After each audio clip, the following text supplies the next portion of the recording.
Okay, today we are going to talk about the excretory system, the various types of nitrogenous wastes, urea cycle, and the countercurrent mechanism of urine formation. Nitrogenous wastes are the excess nitrogen eliminated from the body by organism in the form of various nitrogenous compounds like ammonia, urea, or creatinine is also excreted to some extent. All of these substances are produced from protein metabolism. So first of all, the ammonotalism.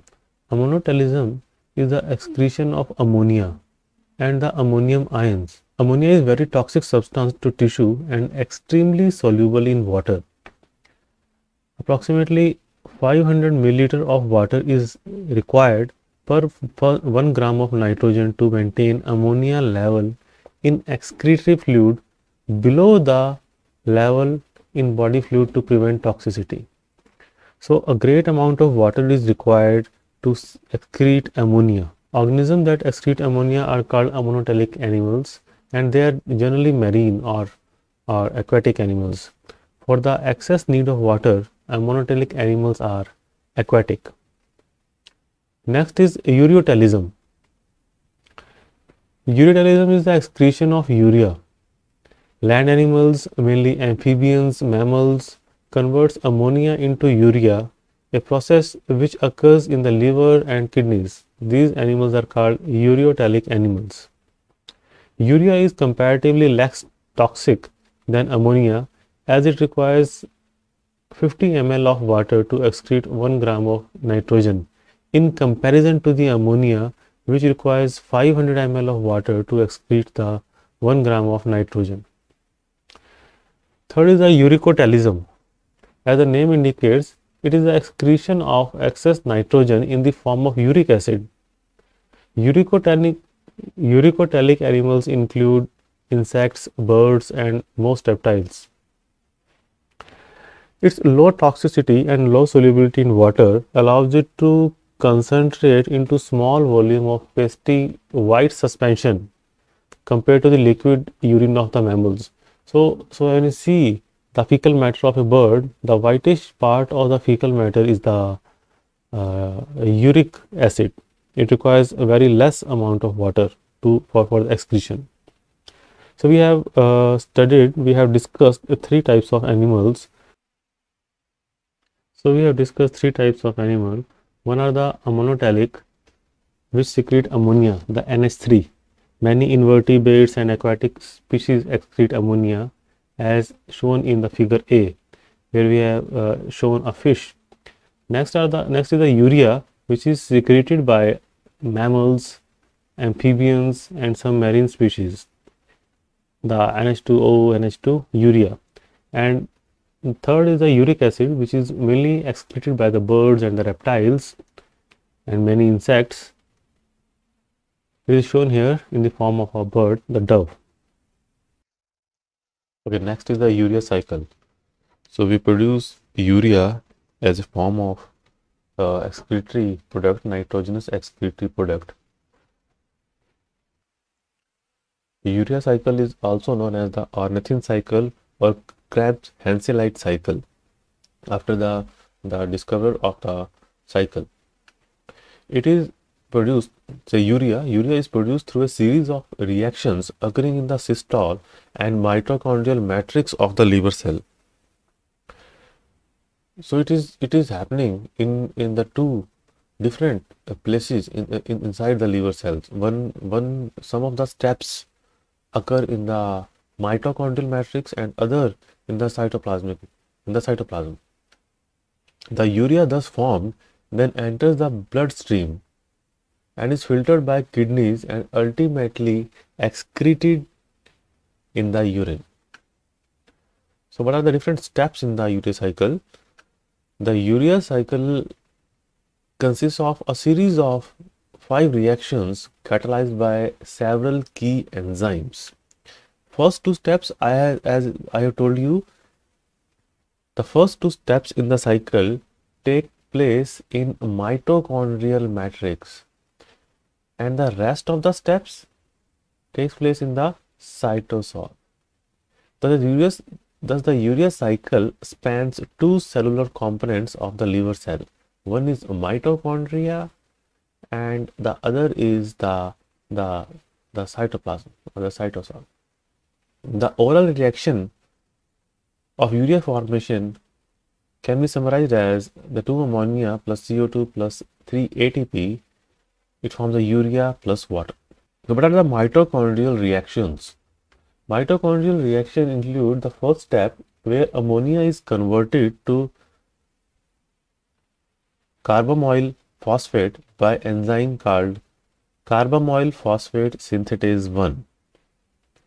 So ammonia plus CO2 plus ATP in the presence of the enzyme carbamoyl phosphate synthetase 1, it is converted into carbamoyl phosphate plus ADP. So in the first step, ammonia is being converted into carbamoyl phosphate. In the second step involves the transfer of carbamoyl group from carbamoyl phosphate to ornithine. It forms the citrulline. So the carbamoyl group from the carbamoyl phosphate is transferred to ornithine, which forms the citrulline, and it is catalyzed by the enzyme ornithine transcarbamylase. So it transfers the carbamoyl group from carbamoyl phosphate to ornithine, thereby producing the citrulline. Now the citrulline comes out of the mitochondrial matrix into the cytoplasm. The cytoplasmic reactions involve the third step, fourth and the final. The third step is catalyzed by enzyme arginosuccinate synthetase. So what do the arginosuccinate synthetase do? It uses citrulline and ATP to form a intermediate citrulyl AMP, which joins with the aspartate to form the arginosuccinate. So the enzyme arginosuccinate synthetase combines with citrulline to form an intermediate citrulyl AMP, which joins with aspartate in the presence of ATP to form the arginosuccinate. So citrulline is being converted into arginosuccinate in the presence of aspartate by the enzyme. In the fourth step, arginosuccinate is cleaved into arginine and the fumarate by the enzyme arginosuccinate lyase. It breaks down the arginosuccinate into arginine plus fumarate. In the fifth or the last step of the urea cycle, arginine is hydrolyzed. It is hydrolyzed obviously in the presence of water to form the urea and the ornithine. The oral reaction can be written as the ammonia plus carbon dioxide. It produces urea. Obviously it's a active process and depends upon the ATP. It requires ATP and several enzymes also. So let's summarize the oral reaction. Here in the first step, ammonia is converted into the carbamoyl phosphate. So ammonia is converted into carbamoyl phosphate. This is the first step in the presence of carbamoyl phosphate synthetase 1, and it obviously uses the ATP. Two ATPs are being used here. So ammonia is converted to carbamoyl phosphate. The second step involves the transfer of carbamoyl group from carbamoyl phosphate to ornithine. So ornithine combines with carbamoyl phosphate and the carbamoyl group is transferred from carbamoyl phosphate to ornithine in the presence of transcarbamylase, and it produces the citrulline. The citrulline thus formed comes out of the citrulline comes out from mitochondria into the cytoplasm. So in mitochondria, there are two reactions where ammonia is converted to carbamoyl phosphate and the carbamoyl group from the carbamoyl phosphate is transferred to the ornithine, thereby forming the citrulline. So we are forming the citrulline from ammonia in the mitochondria. So ammonia is being converted into citrulline in a two-step process, and these steps are occurring in the mitochondria. Now citrulline comes out into the cytoplasm, and in further 3 steps is converted into urea. The third step is catalyzed by enzyme arginosuccinate synthetase, which uses citrulline and ATP to form a citrulyl AMP intermediate, which reacts with amino group of the aspartate. The amino group of aspartate in the presence of ATP to produce arginosuccinate. The citrulline is converted into arginosuccinate by the reaction with amino group of aspartate in the presence of the catalyst arginosuccinate synthetase. So arginosuccinate is formed from the citrulline. This is the first step in the cytoplasm. Now the arginosuccinate lyses into arginine and fumarate in the presence of arginosuccinase lyase. This is arginosuccinate lyase. The arginine so formed is hydrolyzed by the enzyme arginase to form the urea and the ornithine. So ornithine is again formed, which is again available for the reaction with carbamyl phosphate in the liver cell to form the citrulline. So in the cytoplasm, citrulline formed in the mitochondria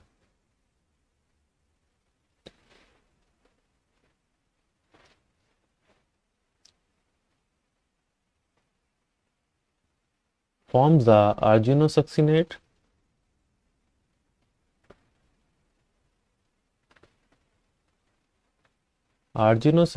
lyses into arginine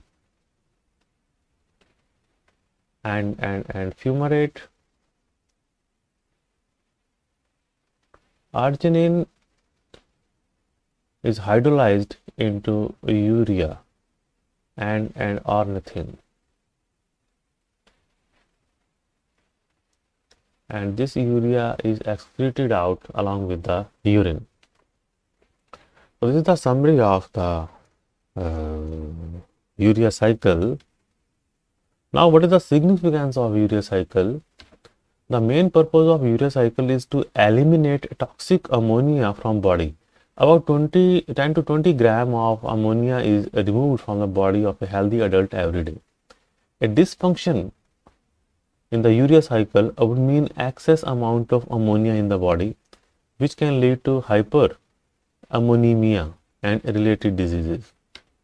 The deficiency of one or more key enzymes catalyzing various reactions in the urea cycle can cause disorders related to urea cycle, and defects in the urea cycle can cause vomiting, coma, and convulsions in the newborn baby, which is often misdiagnosed. Next, we will talk about the regulation of urine concentration. So, the concentration of urine which is excreted out of the body depends upon the certain hormones like ADH and the concentration of the solutes in the interstitial spaces. So the countercurrent mechanism helps in maintaining a solute concentration in the interstitial space, which helps in the production of concentrated urine. So about 85% of water is reabsorbed in the kidneys obligatory. The last 15% of water reabsorption is facultative water resorption, which is adjusted by hormones to meet the body's need and maintain fluid homeostasis. Facultative water resorption determines final urine concentration and the volume. Now, how is the solute concentration in the interstitial spaces is maintained? Say these are the, so suppose this is the glomerulus, this is the glomerulus, this is the proximal tubule, this is a descending limb, and this is a loop of Henle, and this is ascending limb. These are the distal tubules and these are the collecting ducts. This is the distal tubule as it is written here, and these are the collecting ducts. Now this is interstitial space. This is interstitial space. Now the water resorption depends upon the concentration of solutes in the interstitial space. In the absence of any hormone, say in the absence of ADH, all the urine produced is very dilute. The osmolarity of urine produced without ADH is approximately 50 milliosmol. The filtrate, let me tell you one thing, that the filtrate that exits the blood and enters the nephron is isoosmotic at 300 milliosmol. It remains so 300 milliosmol until it reaches into the medullary region of the kidney, where the solute concentration is more in interstitial space, thereby the water exits and the concentration of solute increases inside the filtrate, and it increases up to approximately 900 milliosmol in comparison to the 300 milliosmol at the time of generation of the filtrate. And the salts are again pumped out in the ascending limb, thereby again decreasing the osmolarity, and the final urine is approximately 50 milliosmol in concentration. One more thing we should remember is all the movement or transport of water is through the osmosis, which is a passive transport. Now we can explain all this through different processes known as the countercurrent multiplier and countercurrent exchange. First, we will discuss the countercurrent multiplication. So what is countercurrent multiplication? As the filtrate moves in the ascending limb, thick ascending limb, this ascending limb is impermeable to water, and there is a active transport of NaCl through NaCl potassium symporter, which actively transports the NaCl out of the ascending limb, thereby increasing the concentration of solutes in the interstitial fluid. Now, due to increase in solute concentration, water moves out from the ascending limb because it is permeable to water. It is permeable to water, and more so that the loop of Henle is permeable to water instead of the descending limb. Now the water moves out of the descending limb, thereby increasing the salt concentration here. So as you can see in this diagram, the water is moving out from the descending limb in the loop of Henle, thereby increasing the solute concentration here. Now the increase in solute concentration when moves up into the ascending limb, more of the NaCl is pumped out, more of the solute is pumped out. As more of the solute is pumped out, more of the water is pumped out.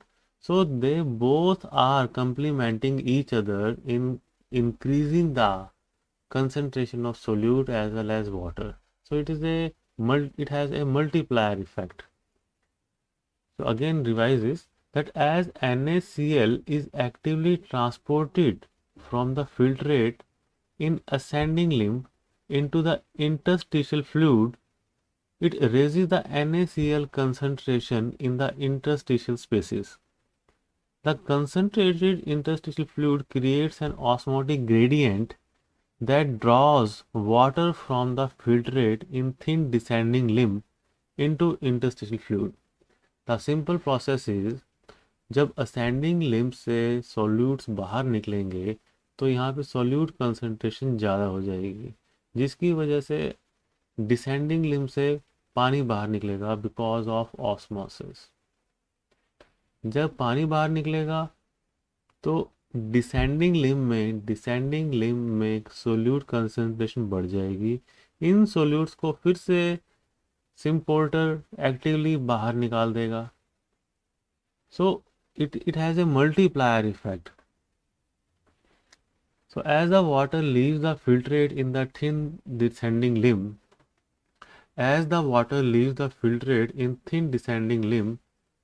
NaCl remains. Water तो बाहर निकल गया पर इसके अंदर salt रह गए। So filtrate become progressively more concentrated here as it reaches the bottom of the nephron. The filtrate reaches again back into the thick ascending limb with high NaCl concentration.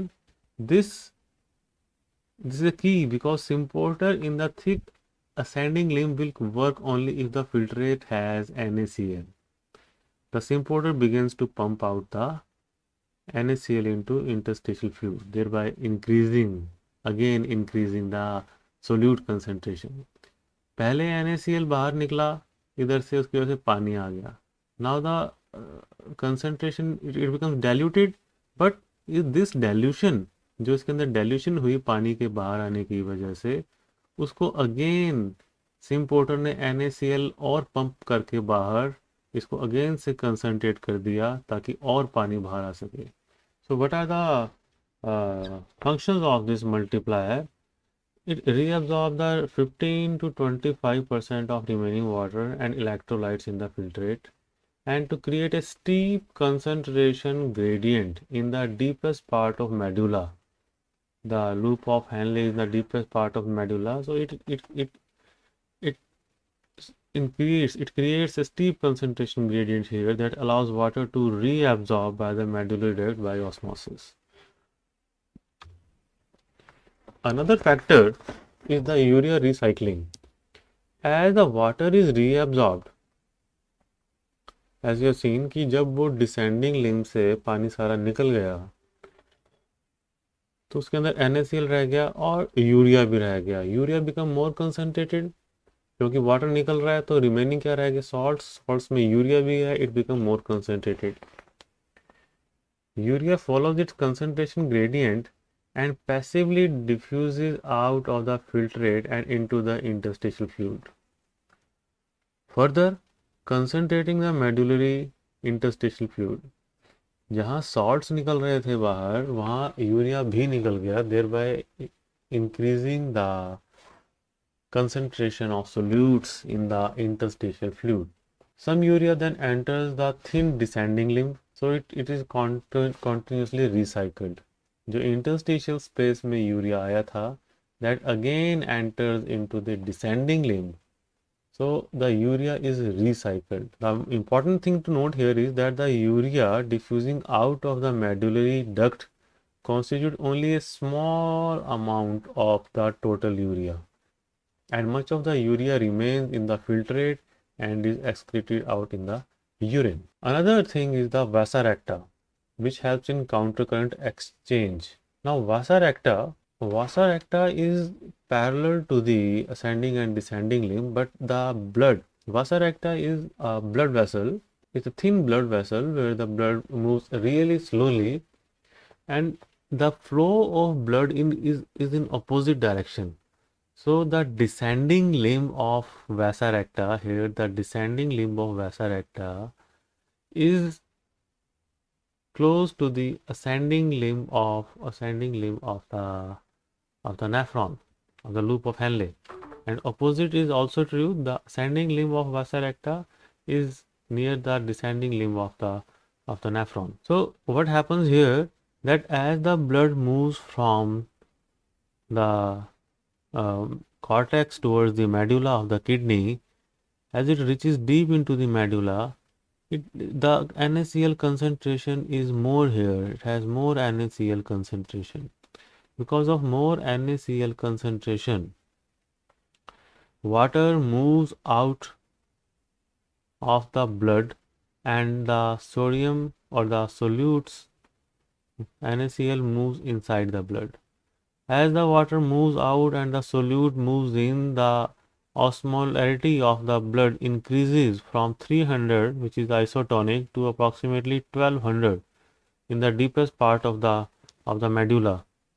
Now as it moves towards the cortex, here the water is more outside in comparison to NaCl. So NaCl again moves out and water moves in.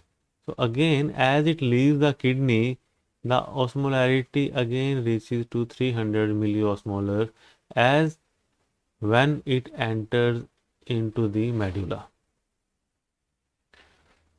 So let us revise again that as more NaCl is present in the interstitial fluid than in the blood, it causes NaCl to diffuse from interstitial fluid into the blood. So basically the salts are moving in the descending limb of vasa recta and water is moving out.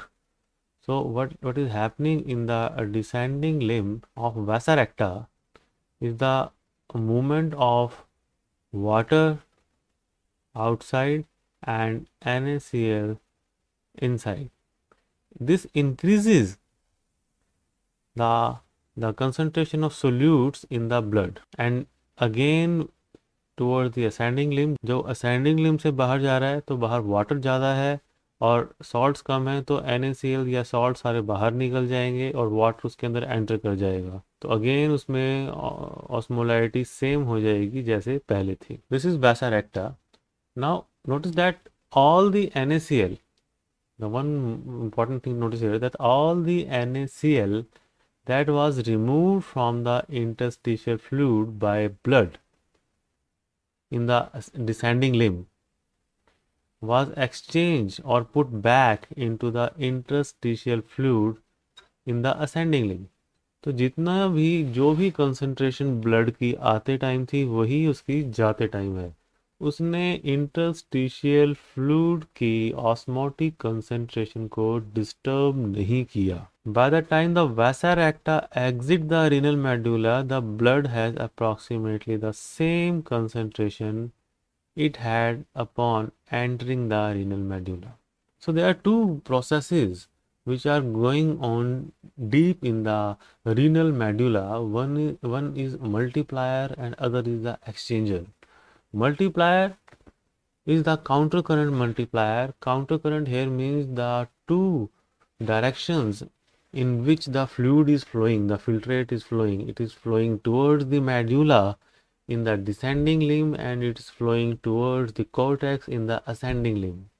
The counter current multiplier of the thick ascending limb establishes the medullary interstitial gradient by pumping NaCl into the interstitial fluid. Basically हम यहाँ पर किसी भी तरह से interstitial fluid की solute concentration को बढ़ा रहे हैं ताकि पानी रीएब्सॉर्ब हो सके. Second factor is that the descending limb is permeable to water while ascending limb is not. Second is continuous solute reabsorption including urea recycling forms the filtrate in the medullary duct adds to the from the filtrate in the medullary collecting duct adds to the gradient. Third is the exchanger, the counter current exchanger of vasa recta. Now the counter current multiplier, first is the counter current multiplier of the nephron, other is the counter current exchanger of the vasa recta, allows blood supply. So what is the function of vasa recta? It allows the blood supply for nutrition and respiration to the inner medulla while maintaining the medullary interstitial gradient. So vasa recta is providing the the blood supply which is required deep into the medulla. Now the final step is how do we produce the concentrated urine? In the absence of ADH, yes, simply when the filtrate is coming into the collecting tubule, collecting ducts through the distal tubule, its concentration is approximately 300 milliosmolar, and which is same as that in the outside, but the renal medulla is more concentrated as it moves down deep into the medulla to approximately 1200 milliosmolar. But the medullary collecting ducts are not permeable to water.